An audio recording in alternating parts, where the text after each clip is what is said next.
ഷിബു മീരാൻ, ഇന്ന് പ്രതിപക്ഷം വളരെ ശക്തമായി പ്രതിഷേധിച്ചു. വില വർധനവിൽ ഇനി വരും ദിവസങ്ങളിലും തെരഞ്ഞെടുപ്പിൽ ഒരു പ്രധാനപ്പെട്ട പ്രചരണ വിഷയമായി തീരും. പക്ഷേ ഒരു കാര്യം നമ്മൾ മനസ്സിലാക്കേണ്ടതില്ലേ? 7.5 വർഷം വിലക്കയറ്റം പിടിച്ചു നിർത്താൻ കഴിഞ്ഞ സർക്കാരല്ലേ? പൊതുവിപണിയിൽ ഇന്ന് 35% സബ്സിഡി നിരക്കിൽ ഒരു സാധനം, ഒരു പ്രൊവിഷണറി സാധനം കൊടുക്കുന്ന 13 ഇനങ്ങൾക്ക് 40 ലക്ഷം പേർക്ക് കൊടുക്കുന്ന മറ്റേത് സംസ്ഥാനങ്ങളുണ്ടോ? ആ അർത്ഥത്തിൽ സപ്ലൈകോ കൃത്യമായിട്ട് ആവശ്യം വേണ്ടുന്ന വിലവർദ്ധനവ് മാത്രമല്ലേ വരുത്തിയിട്ടുള്ളൂ എന്നതാണ് ഇന്ന് CPI ചോദിക്കുന്ന ചോദ്യം. സപ്ലൈകോ മരിക്കാതിരിക്കാൻ മറ്റെന്തുണ്ടായിരുന്നു മാർഗം? ഷിബു മീരാൻ. അരുൺ, അരക്കൊല്ലമായി സാമൂഹ്യക്ഷേമ പെൻഷനൊക്കെ മുടങ്ങി പ്രയാസത്തിൽ ജീവിക്കുന്ന കേരളത്തിലെ ജനങ്ങളെ അക്ഷരാർത്ഥത്തിൽ ജീവിത ദുരിതങ്ങളുടെ അരക്കില്ലത്തിലേക്ക് എറിയുന്ന പണിയാണ് ഇന്ന് ഇടതുപക്ഷം എടുത്തത്. നമുക്കറിയാം, ഇപ്പൊ ഈ സപ്ലൈകോയിലെ വില വർധനവ്, ഏതൊക്കെ അവശ്യ സാധനങ്ങൾക്ക് എത്രയൊക്കെ വില വർദ്ധിച്ചു എന്ന് ഈ ചർച്ച ആരംഭിക്കുന്ന ഘട്ടത്തിൽ അരുൺ തന്നെ വളരെ കൃത്യമായി സൂചിപ്പിച്ചു. ഇപ്പോ ഇവര് പറയുന്ന ഒരു ന്യായം, ഇവിടെ ഈ വിലവർദ്ധനവ് സംഭവിക്കുന്നത് ഞങ്ങള് പൊതുവിപണിയിലെ വിലയ്ക്ക് ആനുപാതികമായ ഒരു ഏകീകരണം നടത്തി. അങ്ങനെയാണെന്ന് സജി ചെറിയാൻ പറയുന്നത്. യഥാർത്ഥത്തിൽ സപ്ലൈകോയുടെ ലക്ഷ്യം എന്ന് പറയുന്നത് കേരളത്തിൽ കൂടെ തറകൾ തുറന്നു വെച്ച് ആ കടകളിൽ വരുന്നവർക്ക് വില കുറച്ച് ഉൽപ്പന്നങ്ങൾ കൊടുക്കുക എന്നതല്ല, മറിച്ച് കേരളത്തിന്റെ പൊതുവിപണിയിലാകെ വിലക്കയറ്റം പിടിച്ചു നിർത്തുക എന്നതിന്റെ ലക്ഷ്യമായിരുന്നു.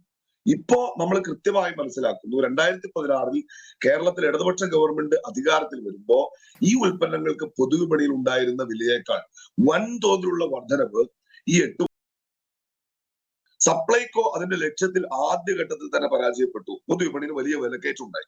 എന്നാൽ ഇതിനകത്തൊരു കേവല ആശ്വാസം സ്വാഭാവികമായിട്ടുണ്ടായിരുന്നു. അത് സപ്ലൈകോ ഇടതുപക്ഷം സൃഷ്ടിച്ചാൽ കേരളത്തിന്റെ പരമ്പരാഗതമായ ഒരു രീതിയാണ്.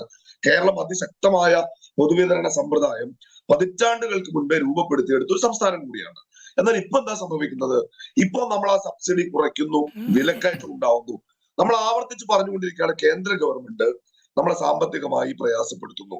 ഞാൻ ചോദിക്കട്ടെ, കേന്ദ്ര ഗവൺമെന്റ് സാമ്പത്തിക ഫിസ്ക്കൽ ഫെഡറലിസം തകർക്കുന്ന രൂപത്തിൽ പ്രതിപക്ഷ സംസ്ഥാനങ്ങളെ ബുദ്ധിമുട്ടിക്കുന്നുണ്ട് എന്ന നിലപാട് പങ്കുവെക്കുന്നവരാണ് ഞങ്ങൾ. എന്നാൽ കഴിഞ്ഞ ബജറ്റ്, ഞാൻ ഈ ബജറ്റിനെ കുറിച്ചല്ല, കഴിഞ്ഞ ബജറ്റിനെ കുറിച്ചാണ് പറയുന്നത്. കഴിഞ്ഞ ബജറ്റിൽ എന്താണ് ഇവിടുത്തെ ഗവൺമെന്റ് സ്വീകരിച്ച സമീപനം? GST അനന്തര ഇന്ത്യയിൽ കുറെ സംഗതികൾക്ക് നികുതി ചുമത്താനുള്ള അവകാശം കേന്ദ്ര ഗവൺമെന്റ് നിക്ഷിപ്തമായപ്പോ അവശേഷിക്കുന്ന സംഗതികളെ തെരഞ്ഞുപിടിച്ച് തങ്ങൾക്ക് വരുമാനം ഉണ്ടാക്കാൻ കഴിയുന്ന രൂപത്തിൽ വർദ്ധിപ്പിക്കുക എന്ന സമീപനമല്ലേ യഥാർത്ഥത്തിൽ കേരളത്തിലെ ഗവൺമെന്റ് സ്വീകരിച്ച്? ഈ ഒരു വർഷത്തിനിടയിൽ ഇന്നിപ്പോ നമ്മള് ഡോക്ടർ അരുൺകുമാർ സപ്ലൈകോയിലെ വില വർധനവ് ചർച്ച ചെയ്യാണ്. ഇതേപോലെ നമ്മൾ കറണ്ട് ചാർജ് വർധനവ് ചർച്ച ചെയ്തിട്ടില്ലേ? വെള്ളക്കരത്തിന്റെ വർധനവ് ചർച്ച ചെയ്തിട്ടില്ലേ? നോക്കൂ ഷിബു മീരാൻ, 7.5 വർഷമായി കേരളത്തിൽ ഇങ്ങനൊരു ചർച്ച നടന്നിട്ടില്ല. അങ്ങനെ ആയിരുന്നില്ലല്ലോ UDF-ന്റെ ഭരണകാലത്ത്. 5 വർഷം മാത്രമേ ഭരിച്ചിട്ടുള്ളെങ്കിലും എത്ര തവണ വില കൂട്ടിയിട്ടുണ്ട്? ഓരോ ക്വാർട്ടറിലും വില പരിഷ്കരണത്തെക്കുറിച്ച് നിർദ്ദേശിച്ചിരുന്നില്ലേ UDF? അപ്പോൾ 7.5 വർഷം വില പിടിച്ചു നിർത്തിയ ഇടതുമുന്നണി സർക്കാരിൻ്റെ രാഷ്ട്രീയ തീരുമാനത്തെ എന്തുകൊണ്ടാണ് പ്രതിപക്ഷത്തിന് അംഗീകരിക്കാൻ കഴിയാതെ പോകുന്നത്? തുടർച്ചയായി ഇത്രയും കാലം വിപണിയിൽ വില വർദ്ധിക്കുമ്പോൾ, അതും ഇന്ത്യയിലെ തന്നെ ഏറ്റവും വിലക്കയറ്റം കുറവുള്ള സംസ്ഥാനങ്ങളിൽ ഒന്നാണ് ഡൽഹിയും മധ്യപ്രദേശും കഴിഞ്ഞാൽ കേരളം. അങ്ങനെ ഒരു കേരളത്തിൽ 7.5 വർഷമായി സബ്സിഡി സാധനങ്ങൾ അതേ നിരക്കിൽ കൊടുത്തു എന്നുള്ളത് പ്രധാനപ്പെട്ട കാര്യമല്ലേ? ഞാൻ പറയാം, അവിടെയാണ് ഞാൻ ആദ്യഘട്ടത്തിൽ ഒരു കാര്യം സൂചിച്ചത് ഡോക്ടർ അരുൺകുമാർ. ഈ സപ്ലൈകോ എന്നതുകൊണ്ട് കേരളത്തിന്റെ പൊതുവിതരണ സമ്പ്രദായം, കേരളത്തിന്റെ പൊതുവിപണിയിൽ നിർവഹിച്ചു വന്നിരുന്ന ദൗത്യം എന്ന് പറയുന്നത് കുറെ സപ്ലൈകോ ഉൽപ്പന്നങ്ങളിലൂടെ കൊടുക്കുക എന്നല്ല.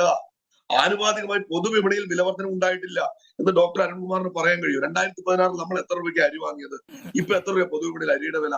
ആനുപാതികമായി 7 വർഷം വിലക്കയറ്റം ഉണ്ടായിട്ടില്ല എന്നത് പൊള്ളയായ ഒരു അല്ല, അത് കേന്ദ്ര സർക്കാരിന്റെ കണക്കാണ്. ഡൽഹിയും മധ്യപ്രദേശും കഴിഞ്ഞാൽ ഏറ്റവും കുറവ് വിലക്കയറ്റമുള്ളത് കേരളത്തിലാണ്. ദേശീയ ശരാശരി 5.1 ആണ്, സംസ്ഥാനത്ത് 4.4 ആണ്. ഞാൻ അതിലേക്ക് വരികയാണ്. ഈ ശതമാനക്കണക്ക്, ഈ വില ഇന്ത്യയിലെ മറ്റ് സംസ്ഥാനങ്ങളുമായി താരതമ്യം ചെയ്യുമ്പോൾ വിലക്കയറ്റത്തിന്റെ കാര്യത്തിൽ മാത്രമല്ല, മറ്റു പല കാര്യങ്ങളും നമ്മൾ ബഹുദൂരം മുന്നിലാണ്. ശരിയാവും. നമ്മളൊരു ഉൽപാദന സംസ്ഥാനമല്ലല്ലോ. ഒരു ഉൽപാദക സംസ്ഥാനം അല്ലാതെ നമുക്ക് വിലക്കയറ്റത്തെ പിടിച്ചു നിർത്താൻ കഴിഞ്ഞിട്ടുണ്ടെങ്കിൽ ഇത് സപ്ലൈകോയുടെ മിടുക്ക് തന്നെയാണ്. അത് അംഗീകരിക്കാൻ എന്താ മടി? ഞാൻ പറയാം, കേരളത്തിൽ വിലക്കയറ്റം മറ്റു സംസ്ഥാനങ്ങളുമായി താരതമ്യം ചെയ്യല്ല. കേരളത്തിന്റെ പോയ കാലം നമ്മൾ ഒരുപാട് താരതമ്യം ചെയ്യുന്നത്. 2016 തൊട്ടടുത്ത കടയിലെ അരിയുടെ വില അന്വേഷിച്ചാൽ പോലെ സംഗതി പിടുത്തം കിട്ടുമല്ലോ. ഇവിടെ വീട്ടമ്മമാരടക്കം ചർച്ചയിൽ പോകും. നിങ്ങൾ ചോദിക്കുക 2016 അവർക്ക് എത്ര രൂപയ്ക്കാണ് പൊതുവിപണിയിൽ ഈ സാധനങ്ങൾ കിട്ടിയത്? വിലക്കയറ്റം ഉണ്ടായിട്ടുണ്ട്. പിന്നെ കേരളത്തിന്റെ സപ്ലൈകോ പോലെയുള്ള കേരളത്തിന്റെ ശക്തമായ പൊതുവിതരണ സമ്പ്രദായം, അതിന്റെ ക്രെഡിറ്റ് ഒന്നും പിണറായി വിജയനോ ഈ ഇടതുപക്ഷ ഗവൺമെന്റിനോ വിട്ടുകൊടുക്കുന്ന